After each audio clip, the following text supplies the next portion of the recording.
Like most people, every now and then I like to reminisce about my life of yore. The days of being an avid gamer without worrying about bills, budgeting, and other such responsibilities. Granted, I never got everything I wanted, but growing up in the Philippines, my uncles would always bring me to little markets that would conveniently enough sell games. Sure, the shop would smell like fish, but god damn it, I need my games. Fuck, I don't care if you have to inject that shit on me. Well, I remember having a huge fascination around the Simpsons. Maybe it's the characters or maybe the fact that I thought it was the funniest shit back then. Either way, the franchise really got a grip in anything and everything merchandising wise. Being the ignorant little flip boy, of course I had to get these games. So, you're telling me I could visit the world of the Simpsons and interact with all these characters? Well, sign me the fuck up, fish vendor.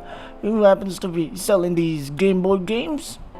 Of course, the deal sounded fishy at the time, but the only fishy thing going through my mind was how bad the tilapia smell was, so I'm like, let's get the fuck out of here, uncle, I want to play some video games.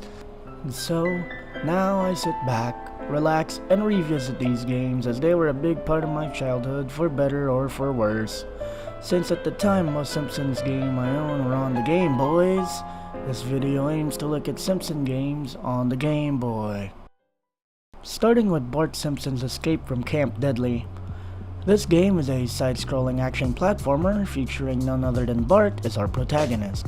Being the mischievous scoundrel he is, the goal is to escape Camp Deadly by breaking rules, beating fools with that too cool for school, boys rule, girls rule attitude, dude.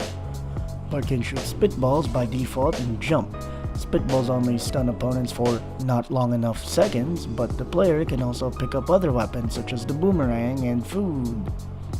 There's also this useless bee-net power-up, which I could only assume grants invincibility to players against bees, but the game is a big enough asshole to not let the player use any projectiles and throw other mooks to the player that happen to not be bees, which would be fine if the game didn't play as bad as it looks. Jumps are floaty, and even though you can somewhat control Bart mid-air, it's sluggish enough towards it feels like every jump is a year-long commitment. You can't throw boomerangs all at once, as once you throw one, Bart reverts back to spitballs until he catches the boomerang coming back. Again, these flaws can be complemented nicely by careful level design, but the first level can throw some pretty nasty enemy placements towards the player and sometimes even drown the scene with enemies. Sure, 3 to 4 goons may not sound like the game trying to drown the player with enemies, but god damn it, do you see how big these damn sprites are? Again, would have been okay if the level designers weren't dicks about this, cause this difficulty does not make a game last outside of nostalgia. Camp Deadly certainly is deadly, but in that bad old school type of way where the developers purposefully make the game unfair to make the game last longer than it should be. Next up is, God, I don't even want to play this game. Bart vs. the Juggernauts as a game with mini-games. You thought Camp Deadly was bad. At least Camp Deadly had consistent controls, which at best puts it at subpar, but this, being a game about mini-games versus the Juggernauts is, it's obvious controls are gonna differ. But imagine playing a game with some of the most janky controls, combine that with a janky rule set, and change up the gameplay every level. That's, in essence, versus the Juggernauts. The little cutscenes with the announcers also are hell to get through. I never found these funny then, and it really only aged like milk way past its expiration date. I don't even have the patience to get past anything outside the first minigame, so I'm happily just gonna move on. Up next is Itchy and Scratchy's Miniature Golf Madness. After revisiting versus the Juggernauts, I didn't look forward for this one. First, it's because I have zero interest in mini golf. Second, because I've never played this game, and so far Camp Deadly and versus the Juggernauts have no satisfying game feel whatsoever. Maybe it's the low expectations, but Itchy and Scratchy's Mini Golf Madness is not that bad. You control Scratchy as you may have guessed, and the goal is to get the ball in the other hole. Scratchy can jump and use the golf club to bash Itchy's out for his blood. If you press up near the ball, Scratchy prepares to swing at the ball with varying power represented in the power bar at the bottom HUD. Scratchy can also pick up other weapons such as bombs, frisbees, and mallets to get rid of Itchy with wonderful cartoon violence. The two are known to mock within the shows. Jumps are floaty and controls are a bit janky, but this time the levels feel better suited for the mechanics intended. Itchy's placement can be annoying, but you barely are intimidated by the possibility of getting gangbanged by enemies like in Camp Deadly. Ball physics are a bit off, but it stays consistent to its jankiness, so the player with multiple playthroughs can get used to the weird feel. Although the design is improved upon, this time killing Itchies can be quite an annoyance, especially with the golf club, as there's a delay a la Simon Belmont's whip, except without the range. Other than that, frustrations are just the stuff you can expect from a game about mini-golf. Like Escape from Camp Deadly, mini-golf madness is subpar at best, but its low points isn't as low as the other games I've reviewed so far. Next up is Bart and the Beanstalk. Much more in line with Camp Deadly, Bart and the Beanstalk is an action platformer, except this time with more emphasis on vertical progression. Bounce on leaves and climb on the stalks while avoiding enemies is the gimmick here. This time, Bart is equipped with probably the most useless slingshot ever, and some sub-weapons used to clear enemies easier. As you could probably see, it plays as well as it looks. But aside from the problems that plague past games, now the game piles on more cheap enemy placements as the vertical nature of the game just feels tacked on for the sake of hammering down the Beanstalk gimmick. Level design is thrown out the window here, and overall the feel is more slippery. Attempting to attack while walking will cause Bart to slide a few pixels forward and most likely towards an enemy. The absurd hitboxes also pushes this game into borderline unplayable. I didn't even give this one another chance, so I'm just gonna move on.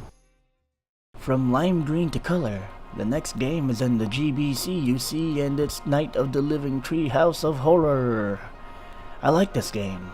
By no means does it compare to other action-oriented titles. In fact, Treehouse of Horror suffers from jankiness that plagued other Simpsons titles on the Game Boy. But with the added color and better processor, this title comes pretty close to the Treehouse of Horror feeling you can get out of a Game Boy title. Like vs. the Juggernauts, gameplay can differ, but this time instead of mini-games, each stage is a full-fledged level, complete with their own gimmicks and mini-stories a la Treehouse of Horror episodes. Controls still have that jank, but since the player is given actual levels rather than short games, it at least gives the player time to get used to that janky feel.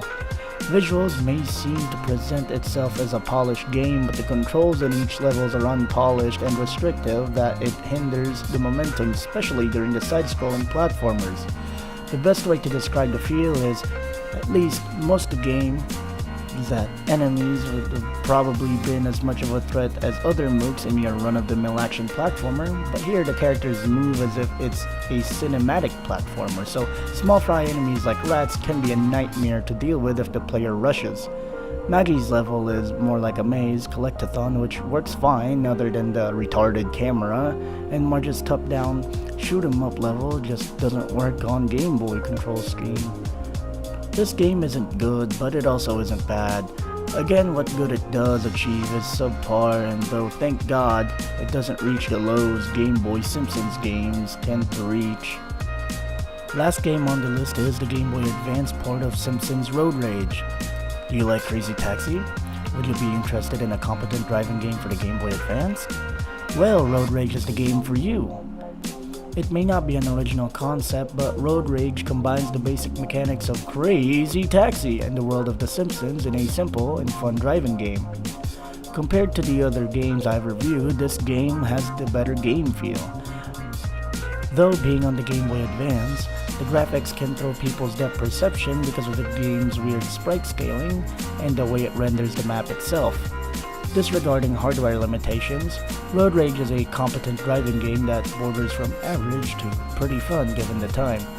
Overall, this is probably the better game out of all the Game Boy Simpsons games, though not considered a classic.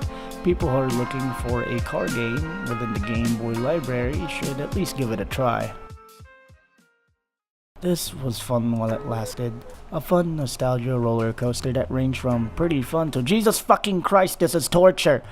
But overall, Simpsons is a franchise that was sadly underutilized within the Game Boy's world. Plagued with floaty and slippery controls, cheap level design, and overall uninspired gameplay, These games barely hold a light to other average Game Boy games. And I didn't really write an outro for this, so do something, boy. Boop.